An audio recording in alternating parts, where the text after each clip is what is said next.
Hello, welcome to Read to Me. Tonight, I will be reading you R.L. Stine's The Fear Street Saga. You can't even see that. Fear Street Saga by R.L. Stine. The first book, The Betrayal. And I won't be reading with this awful red light in the dark. I will be reading with this healthy, bright white light. And oh my god, my face.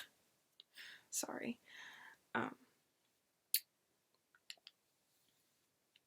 Ooh, pain. So, welcome. And let's start with the beginning. "You cannot do this," Susanna Good shrieked, fear choking her throat. "You cannot do this to us." The officers roughly dragged Susanna and her mother to the door. She heard surprised murmurs as they passed through the commons, whispered questions. The prison loomed ahead, a low clapboard building behind the meeting house. "Why are you doing this to us?" Susanna cried, the words bursting from her throat. "Why are you dragging us from our home?" Benjamin Fear stopped on the path. His voice was low and steady. His eyes locked onto Susanna's. "You too will burn before the week is out," he said.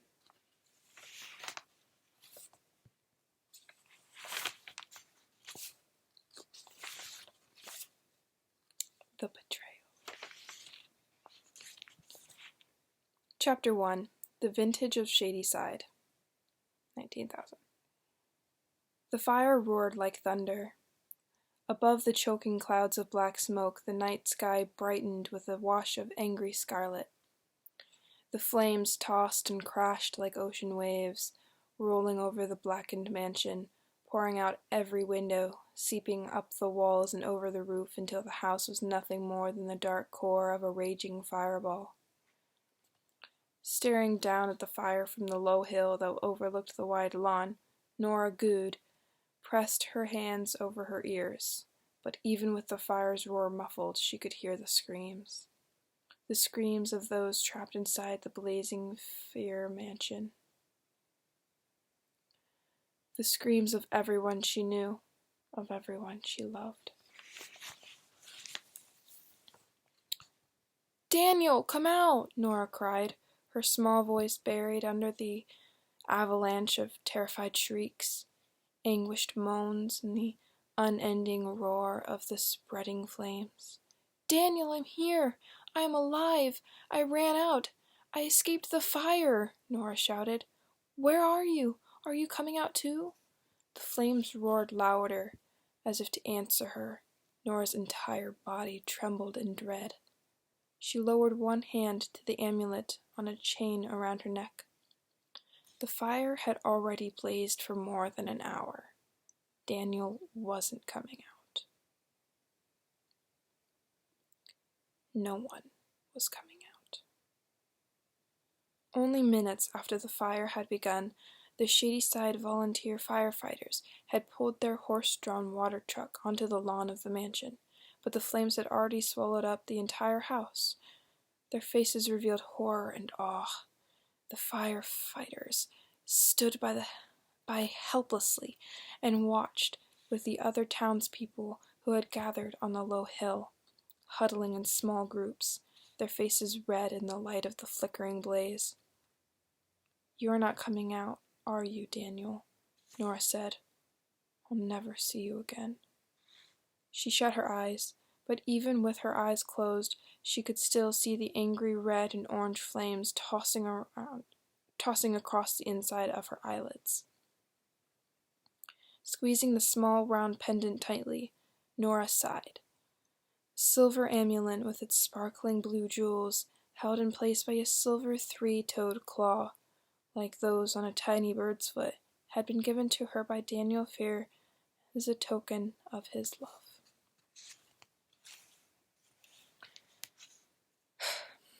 "It is all I have left of you, Daniel, Nora wailed.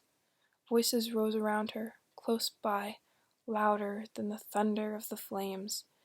Nora opened her eyes and turned her gaze to the horrified faces of the people from the village. They clung together, as if frightened for their own lives. "The fire will burn forever," a bearded man cried, his face scarlet, the flames reflected in his eyes. "Look at the house," a frail woman a few feet from Nora cried, pointing.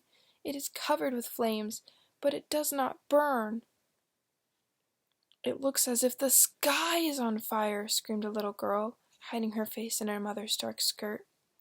"I always knew this place was evil," the bearded man declared, shielding his eyes with one hand. "I always knew the fears would come to no good." "They burned up inside their house," someone said. "May their evil perish with them," another person added. "The firemen did not even try to put it out. They could not put out this fire. It is not an ordinary fire. It is a fire from the world.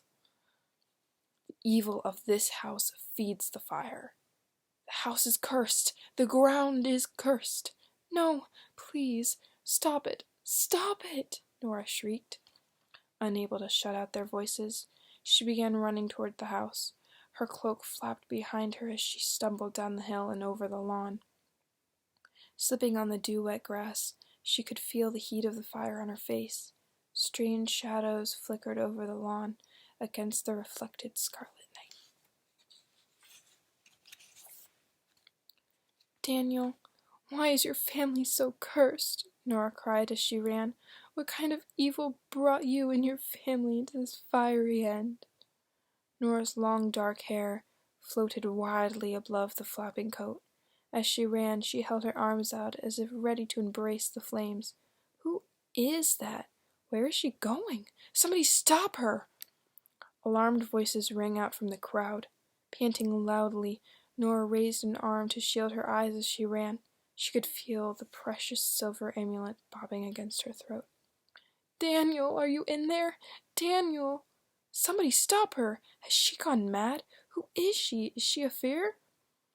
The voices finally faded, drowned out by the crackle and roar of the blinding red-orange blaze. "It's so hot," Nora thought. "So hot." She loosened the cloak and let it fall. "I feel as if I'm running into the sun. Now I feel as if I am on the fire, too." She stopped, choking on the hot smoke. "Where am I?" She gazed into the flames and suddenly realized she was standing in front of a window. The window of the grand ballroom.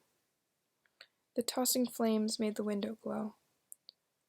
"Oh," Nora moaned in horror as the faces inside came into view. Faces among the flames. Nora's breath caught in her throat as she stared through the window at the wiggling dark bodies. Were they dancing in there? Dancing with the flames? No. Their faces were twisted in agony, their dark bodies writhing in pain. She saw screaming women, flames rolling up from their hair. She saw the tortured faces of young men, dark holes where their eyes should have been, their clothing wrapped in fire. Who are these people? Nora wondered, unable to turn her eyes from the ghastly nightmare inside the house. Why aren't they in the ballroom? Why aren't they consumed by the flames? Why won't they die? And then Nora's eyes focused on a figure in the center of the writhing, screaming crowd, a young girl, wearing a long maroon dress and an old-fashioned cap. Nora gasped as the girl raised her head, and their eyes met. The girl's eyes were eggshell white, glowing white. As Nora gaped in horror, she saw the girl's mouth open wide into a tortured scream, a scream of rage, of unbearable pain. Then Nora noticed that the girl's hands were tied behind her, tied to a tall wooden pole. The girl was tied to a stake. And now her dress was billowing with fire, and the flames were rising up to her face, up to her long blonde hair. The cap burst into flame then.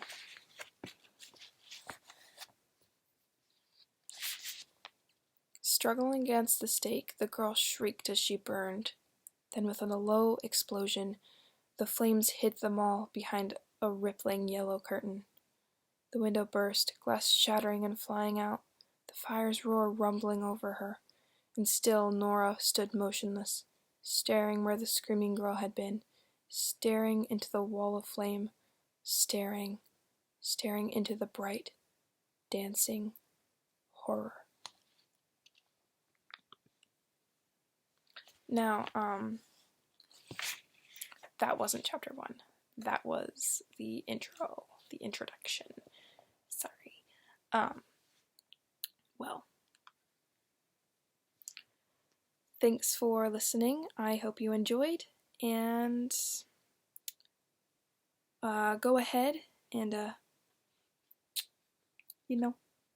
click that button and subscribe to my channel for more content. I will attempt to upload every day, if not twice a week. Just so you know, it'll always be twice a week. And yeah, and down in the corner, right here, be a video for you to watch. I don't know. Anyway, alright. Bye. Bye, my bookworms.